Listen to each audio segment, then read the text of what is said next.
Chapter 12, The Green Death. Now, it's one thing to approach a primeval nightmare when you're part of a crowd of 400 people. It's quite another to do so on your own.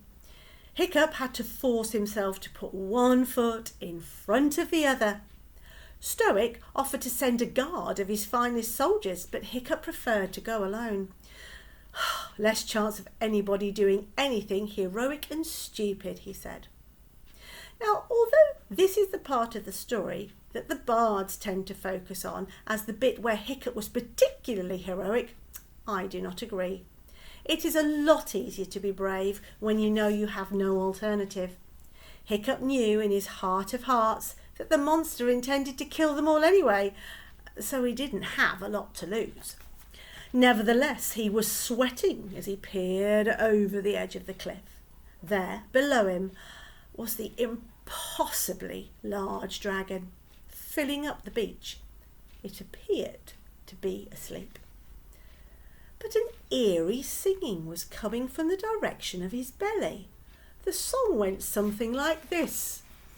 Watch me, great destroyer, as I settle down to lunch. Killer whales are tasty 'cause they've got a lot of crunch. Great white sharks are scrumptious, but here's a little tip. Those teeny weeny pointy teeth can give a nasty nip. How odd, thought Hiccup. He can sing with his mouth shut. Hiccup nearly jumped clear out of his leggings when the dragon opened both crocodile eyes and spoke directly to him. Why so odd? Said the dragon, who appeared to be amused. A dragon with his eyes shut is not necessarily asleep. So it follows that a dragon with his mouth shut is not necessarily singing. All is not what it seems. That noise you can hear is not me at all. That, my hero, is the sound of a singing supper. A singing supper? Echoed Hiccup, quickly remembering he should never, ever I'm not sure. look into the eyes of a large, malevolent dragon like this one. He fixed his gaze firmly on one of the dragon's talons instead. This was a mistake, as Hiccup suddenly realised that the dragon was holding a herd of pathetically bleating sheep captive under one massive claw. He pretended to allow one of them to escape, let the poor animal practically reach the safety of the rocks, then picked it up with its wool with a delicate pincer movement and tossed it way up into the air. Now this was a trick Hiccup had often done, but with blackberries. Now the dragon threw back his great head, and the woolly speck fell down into the terrible jaws which closed behind it with a mighty crash. There was a horrible sound of crunching as he chewed and swallowed the unfortunate sheep. The dragon saw Hiccup watching in fascinated horror, and he brought his ridiculously enormous head down closer to the boy. Hiccup nearly passed out as his offensive dragon breath poured out in a disgusting yellow-green vapour. It was the stench of death itself, a deep, head-spinning stench of decaying matter, of rotten haddock heads and sweating whale, of long-dead shark and despairing souls. The revolting steam curled its way around the boy in repellent coils and wormed its way up into his nose until he coughed and spluttered. Well, some people say you should debone a sheep before you eat it, sneered the dragon confidentially. But I think it adds just a nice crunch to what would otherwise be a bit of a soggy meal. The dragon burped. The belch came out as a perfect loop of fire that soared through the air like a smoke ring, landed on the heather surrounding Hiccup, setting it alight so that for a moment he was standing right in the middle of a circle of bright green flames. The heather was damp, however, and the blaze flared for a few moments and then extinguished itself. Oops, giggled the dragon evilly. Oh, pardon me, a little party trick. He then placed one gigantic claw against the edge of the cliff that Hiccup was standing on. Humans, however, continued the dragon thoughtfully, humans should be filleted. The spine in particular can be very tickly as it goes down the throat. As the dragon spoke, he extended his claws, the talons slowly emerging from the thick stumps of his fingers and rising up until they resembled nothing more than gigantic razors, 6 feet wide and 20 feet long, with points on the end like a surgeon's scalpel. Removing the human backbone is a delicate job, hissed the dragon nastily, but one that I am particularly good at. A small incision at the back of the neck, he gestured at Hiccup's neck. A swift stroke downwards, then flick it out. It's practically painless. For me. The dragon's eyes lit up with the purest pleasure. How tiny Hiccup is against his eye.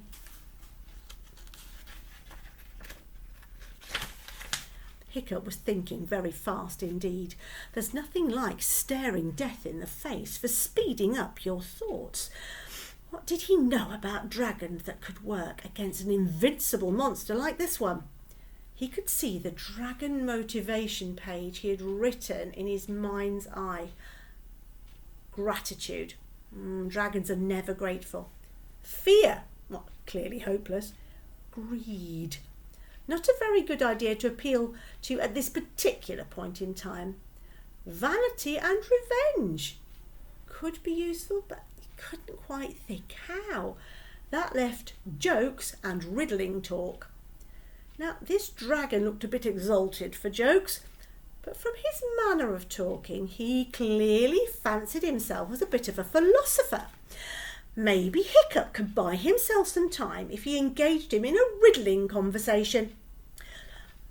I've heard of singing for your supper, said Hiccup, but what is a singing supper? A good question, said the dragon in surprise. An excellent question, in fact. He drew back his claws and Hiccup sighed with relief. It's a long time since the supper has showed such intelligence. They're generally too bound up with their titchy little lives to bother with the really big questions. Now let me think, said the dragon, and as he thought, he forked a protesting sheep on the end of a talon, then chewed it reflectively. Hiccup was sorry for the sheep, but deeply grateful it wasn't him, who then disappeared down the ravenous reptilian gullet. How shall I put it to a brain so much smaller and less clever than mine? The thing is, we are all, in a sense, supper. Walking, talking, breathing suppers. That's what we are. Take you, for instance. You are about to be eaten by me, so that makes you supper. That's obvious. But even a murderous carnivore like myself will be supper for worms one day. We're all snatching precious moments from the peaceful jaws of time, said the dragon cheerfully.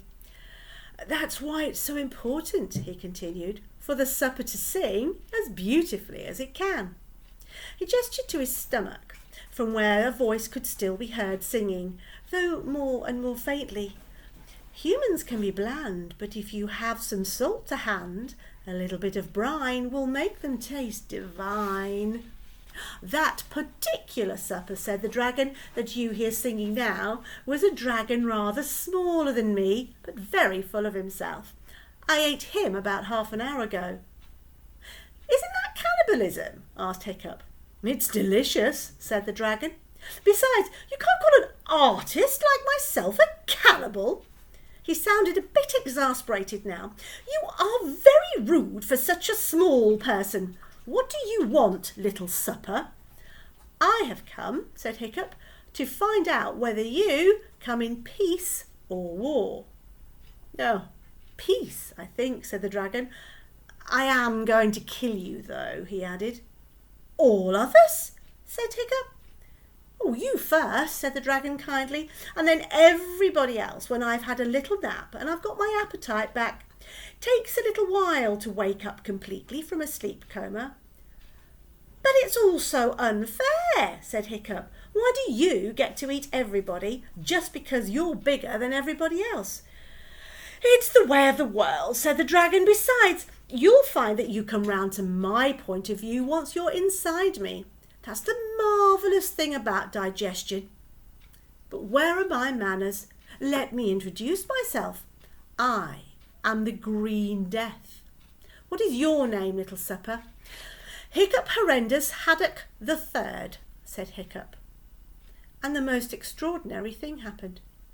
As Hiccup said his name, the Green Death trembled, as if a sudden wind had made him shiver. Neither the Green Death nor Hiccup noticed. Said the Green Death. I'm sure I've heard that name somewhere before, but it's rather a mouthful, so I shall just call you Little Supper. Now, Little Supper, before I eat you, tell me your problem. My problem, said Hiccup. That's right, said the dragon. Your why can't I be more like my father problem. Your it's hard to be a hero problem. Your Snotlout would make a better chief than me problem. Somehow, meeting a really big problem like myself seems to put everything else in proportion. Let me get this straight, said Hiccup. You know all about my father and me not being a hero and everything. I could see things like that, said Green Death modestly. And you want me to tell you my problems and then you're going to eat me? We're back at the beginning again, sighed the Green Death. We're all going to be eaten sometime. You can win yourself some extra time, though, if you're a smart little crabstick. A few scraps from the burning. The Green Death yawned. I'm rather tired, he said. You are a clever little crabstick. You've kept me talking for ages and... I'm too tired to eat you right now. You'll have to come back in a couple of hours and I'll tell you how to deal with your problem then. I have the feeling I can help you.